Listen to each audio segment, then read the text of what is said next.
اللہ رب العالمین قرآن پاک میں ارشاد فرماتا ہے ما سلککم فی سقر قالوا لم نک من المصلین، کہ جب کل بروز قیامت جہنمیوں کو جہنم میں ڈالا جائے گا، اس وقت جنتی جہنمیوں سے کہیں گے کہ تمہارا کون سا ایسا عمل ہے، کون سے اپنے رب کی نافرمانی کی ہے، تم نے کون سا ایسا گناہ کیا ہے وجہ سے اللہ رب العالمین نے تمہیں جہنم میں ڈالنے کا حکم دیا۔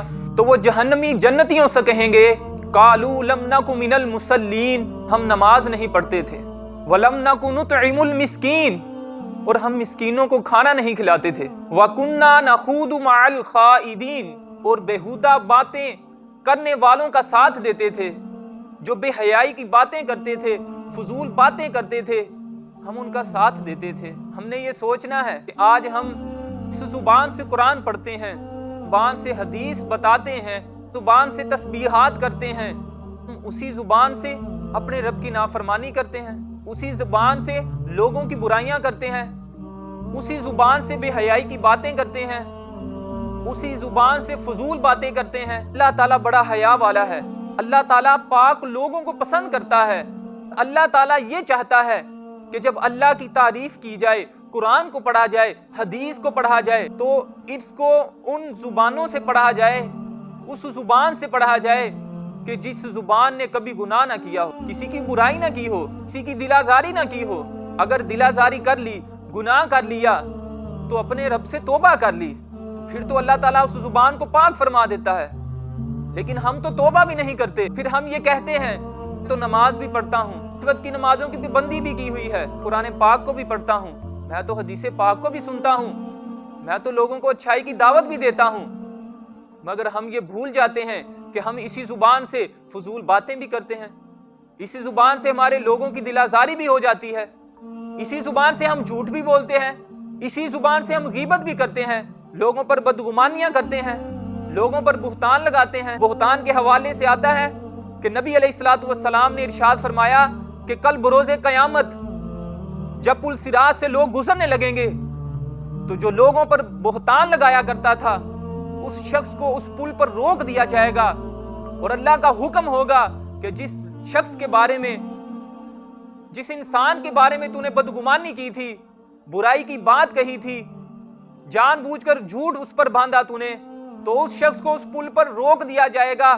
یہاں تک کہ جس شخص پر اس نے بہتان لگایا تھا وہ اسے معاف کر دے، یا پھر اپنے گناہ کی سزا پانے کے بعد وہ اس پل سے گزرے گا۔ پل صراط جو بال سے زیادہ باریک اور تلوار سے زیادہ تیز ہے، کل قیامت کے دن جب ہمیں روکا جائے گا تو اس وقت کیا عالم ہوگا، ہم وہاں سے کیسے گزریں گے؟ فرمایا یا تو وہ شخص تمہیں معاف کر دے، یا پھر تم اپنے گناہوں کی سزا پا جانے کے بعد پھر آگے پل سے گزرو گے۔ روزہ رکھا، نماز پڑھی، قرآن پڑھا، یہ ساری چیزیں کس لیے ہیں؟ اللہ تعالیٰ چاہتا ہے تاکہ میں تمہیں ان چیزوں سے پاک کر دوں۔ اللہ تعالیٰ تو یہ کبھی بھی نہیں چاہتا، اللہ نے تو خود فرمایا کہ میں نے تمہیں عبادت کے لیے پیدا کیا اور سارے طریقے بتا دیے کہ تم یہ عمل کرو، تم نماز پڑھو، تم قرآن پڑھو، تم متقی رہو، تم روزہ رکھو۔ یہ ساری باتیں کس لیے؟ تاکہ تم پاک رہو، زبانیں پاک رہیں۔ جب تم پاک ہو کر میری عبادت کرو گے تو پھر میں تم سے راضی ہو جاؤں گا، مگر ہم تو عبادات کرتے نہیں، اور اگر کرتے بھی ہیں پھر عبادات کے ساتھ ساتھ ہم یہ فضول کام بھی کرتے ہیں، گناہ والے کام بھی کرتے ہیں۔ ذرا سوچیں سے صحیح کچھ دیر کے لیے کہ جب ہم اسی زبان سے لوگوں کی برائیاں کریں، گناہ کے کام کریں، بے حیائی کی باتیں کریں، جھوٹ بولیں، تو اسی زبان سے اگر ہم اللہ کی تعریف بیان کریں گے تو اللہ کو یہ عمل پسند آئے گا؟ نبی علیہ الصلوۃ والسلام نے فرمایا، حدیث پاک کا مفہوم ہے کہ فرمایا کہ اگر تم مجھے دو چیزوں کی ضمانت دے دو میں تمہیں جنت کی ضمانت دے دوں گا۔ پوچھا گیا یا رسول اللہ صلی اللہ علیہ وآلہ وسلم وہ دو چیزیں کون سی ہیں؟ تو نبی علیہ الصلوۃ والسلام نے ارشاد فرمایا جو تمہارے دو جبڑوں کے درمیان ہے، یعنی کہ زبان، اور جو دو ٹانگوں کے درمیان ہے یعنی کہ شرمگاہ۔ فرمایا کہ تم اپنی زبان اور اپنی شرمگاہ کی ضمانت مجھے دے دو کہ تم اس سے بے حیائی نہیں کرو گے، تو میں محمد صلی اللہ علیہ وآلہ وسلم تمہیں جنت کی ضمانت دیتا ہوں۔ روزہ رکھتے ہیں تاکہ ہم جہاں اللہ کی عبادت کرنے کا حق ہے اس طرح عبادت کریں۔ روزے کا معنی ہے روکنا، یہ ہمیں گناہوں سے روکتا ہے، یہ ہمیں سکھاتا ہے کہ ہم نے اپنے رب کی کس طرح تعریف کرنی ہے، کس طرح حمد کرنی ہے۔ پاک کے الفاظ ہیں، بخاری شریف کی حدیث پاک ہے، نبی علیہ الصلوۃ والسلام نے ارشاد فرمایا کہ جو بندہ روزہ رکھ کے بھی گناہوں سے نہیں بچتا، اپنے آپ کو گناہوں سے نہیں بچاتا، جھوٹ سے نہیں بچاتا، لوگوں کی برائیاں کرنے سے نہیں رکتا، بے حیائی نہیں چھوڑتا، تو اللہ رب العالمین کو اس کے بھوکے رہنے کی کوئی پرواہ نہیں۔ حالانکہ اللہ رب العالمین فرماتا ہے کہ بندے روزہ میرے لیے ہے اور اس کا اجر بھی میں ہی عطا کروں گا۔ ہم نے یہ سوچنا ہے کہ ہم اس زبان سے کتنی برائیاں کرتے ہیں، اور کچھ لوگوں کا ایمان اس طرح لٹ جاتا ہے، شیطان ان کو اپنے وسوسے میں اس طرح لے آتا ہے، ہم تو کوئی برائی کی بات نہیں کرتے، تو قرآن بھی پڑھتے ہیں، روزہ بھی رکھتے ہیں، پھر ہوتا کیا ہے؟ فضول باتیں کرتے رہتے ہیں۔ دوست آپس میں مل جائیں، بہن اپنی بہن کو موبائل فون پہ کال کر لے، 1 گھنٹہ 2 گھنٹے باتیں کرتی رہتی ہیں، فضول باتیں۔ ہونا تو یہ چاہیے تھا کہ قرآن کی آیت بتاتے، لیکن ہوتا کیا ہے؟ ایک بہن دوسری بہن کو کال کر کے کیا بتا رہی ہے کہ آج ہمارے گھر میں یہ ہوا، میری ساس نے میرے ساتھ یہ سلوک کیا، میں بھی آگے سے یہ جواب دیا، اور بجائے اس کے وہ اس کی بہن دوسری اس کو یہ سمجھائے کہ تجھے اس طرح نہیں کرنا چاہیے تھا، تجھے اس کی برائیاں نہیں بتانی چاہیے، تو خاموش رہ، تو نماز پڑھ، تو روزہ رکھ، تو اللہ کو یاد کر اور صبر اختیار کر، بجائے اس کے وہ یہ اس کو باتیں بتائے، آگے سے وہ بھی کہتی ہے کہ میرے ساتھ بھی اسی طرح ہوتا ہے، اور اسی کے اپوزٹ ساس اپنی بیٹی کو کال کر کے کہہ رہی ہے کہ بہو نے میرے ساتھ یہ کیا، آج تمہاری بھابی نے میرے ساتھ یہ کیا، یعنی فضول باتیں۔ حالانکہ روزے کا معنی روکنا، اس کا معنی تھا رکنا، کہ بندہ روزہ رکھ کے گناہوں سے رکے، فضول باتوں سے رکے۔ قربان جائیں، نبی علیہ الصلوۃ والسلام نے اس بات پر بھی ہماری رہنمائی فرمایا کہ اگر تم اچھی بات نہیں نہ کر سکتے تو تم خاموش رہو۔ قربان جائیں، دین ہمارا کتنا ہم پر مہربان ہے کہ ہمارا خاموش رہنا بھی عبادت ہے، کہ نبی علیہ الصلوۃ والسلام نے ارشاد فرمایا سامت نجا، جو شخص خاموش رہا، جو چپ رہا اللہ کی رضا کے لیے۔ ایسا نہ ہو کہ میں بات کروں گا مجھ سے غیبت ہو جائے گی، میری زبان سے کسی شخص کے لیے برائی ہو جائے گی، مجھ سے جھوٹ بولا جائے گا، کسی کو میرا بولنا ناپسند نہ گزرے، کسی کی دل آزاری نہ ہو جائے۔ وہ اس خوف سے اللہ سے ڈرا اور وہ خاموش رہا، تو فرمایا ایسے شخص کا چپ رہنا بھی عبادت ہے، ایسی عورت کا چپ رہنا بھی عبادت ہے۔ فتنہ ہی نہیں، نبی علیہ الصلوۃ والسلام قربان جائے فرمایا الصمت ارفع العبادہ، فرمایا خاموشی صرف عبادت نہیں ہے بلکہ اعلیٰ درجے کی عبادت ہے۔ حدیث پاک کا مفہوم ہے، کریم آقا علیہ الصلوۃ والسلام نے ارشاد فرمایا پر استقامت کے ساتھ زندگی گزارنا، خاموشی پر قائم رہنا، اللہ سے ڈرتے رہنا، اور اس وجہ سے زبان سے فضول باتیں نہ کرنا کہ کسی کی برائی نہ ہو جائے، کسی کی غیبت نہ ہو جائے، کسی پر بہتان نہ لگ جائے، اس ڈر سے، اس خوف سے وہ خاموش رہے۔ فرمایا کہ ایسی خاموشی، اور اس نے اس پر استقامت رکھی، 60 سال کی عبادت سے بہتر ہے۔ کہ قرآن پڑھتے رہے، حدیث پڑھتے رہے، تسبیحات کرتے رہے، مگر لوگوں کی برائیاں کرتے رہے، تو اللہ کو ایسی زبان سے پھر تعریف کرنا پسند نہیں، پھر ہماری دعائیں بھی قبول نہیں ہوتی۔ یہی وجہ ہے، گہری باتیں ہیں، ایسی بات ہے یہ ہمارے اندر بہت تیزی سے سرایت کی ہوئی ہے، ہر ایک میں یہ بات پائی جاتی ہے۔ نبی علیہ الصلوۃ والسلام نے فرمایا کہ جو اللہ اور قیامت پر ایمان رکھتا ہے نا، من کان یؤمن باللہ والیوم الآخر، کیا چاہیے؟ فلیقل خیرا او لیصمت، فرمایا کہ اچھی بات کہے، نہیں کہہ سکتا تو خاموش رہے۔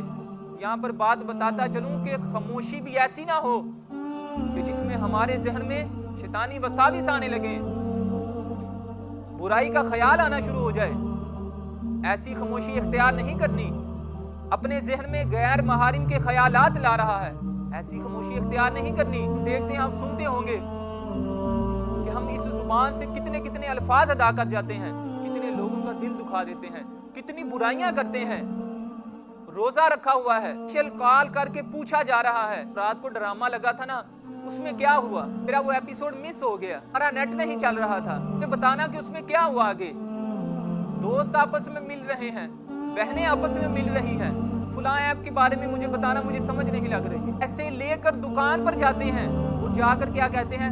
کہ یہ فلاں گانا مجھے ڈاؤن لوڈ کر دو، فلاں فلم مجھے انسٹال کر دو، زبان سے بھی برائی کہہ رہے ہیں، برائی کا کام بھی کرنے جا رہے ہیں۔ تو فرمایا کہ سب سے فضیلت والا جو روزہ ہے نا، جو اللہ کو بڑا پسند ہے، جس کے بارے میں آپ حدیث پاک سنتے ہیں کہ اللہ نے فرمایا روزہ میرے لیے ہے اور اس کا اجر بھی میں ہی عطا کروں گا، وہ روزہ کون سا ہے؟ فرمایا جس روزے میں وہ صبح سے لے کر شام تک بھوکا رہا، جو شادی شدہ زندگی ہے اس سے وہ رکا رہا روزے کی حالت میں، اور اس کے ساتھ ساتھ اس نے اپنی آنکھوں کو، اپنے کانوں کو، اپنی زبان کو، اپنے ہاتھوں کو، اپنے پاؤں کو برائی کی طرف جانے سے روکا۔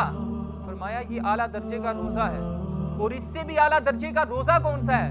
وہ یہ ہے کہ اس میں ساری باتیں یہ پائی جائیں، اس کے ساتھ ساتھ وہ زبان سے، ہاتھوں سے، کانوں سے، آنکھوں سے، پاؤں سے، آنکھوں سے بچتا نہیں بلکہ ان تمام اعضاء کو وہ عبادت میں لگاتا ہے۔ یہ سب سے اعلیٰ روزہ ہے، یہ سب سے اعلیٰ درجے کا روزہ ہے۔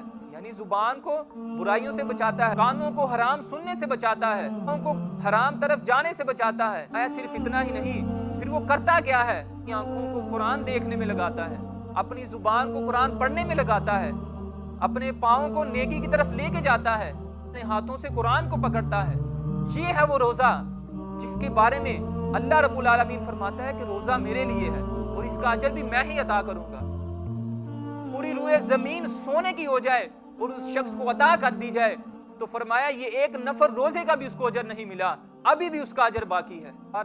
کوشش کریں کہ روزہ رکھیں، قرآن پڑھیں، حدیث پڑھیں، قرآن سنیں، قرآن سنائیں، اور بالخصوص اپنی زبان سے خاموش رہیں، فضول بات نہ کوئی کرے۔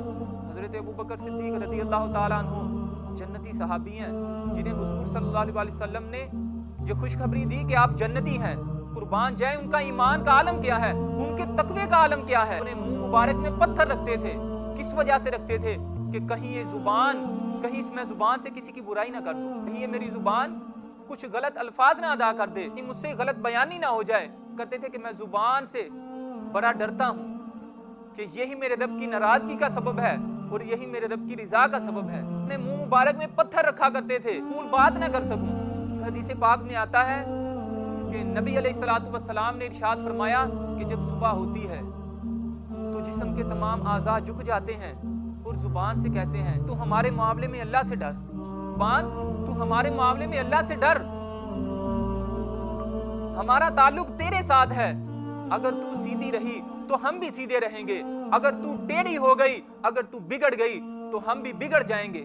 یعنی اس کی حفاظت کی تاکید کی گئی ہے اور ہم بالکل خیال نہیں رکھتے، ہم بالکل بھی خیال نہیں کرتے۔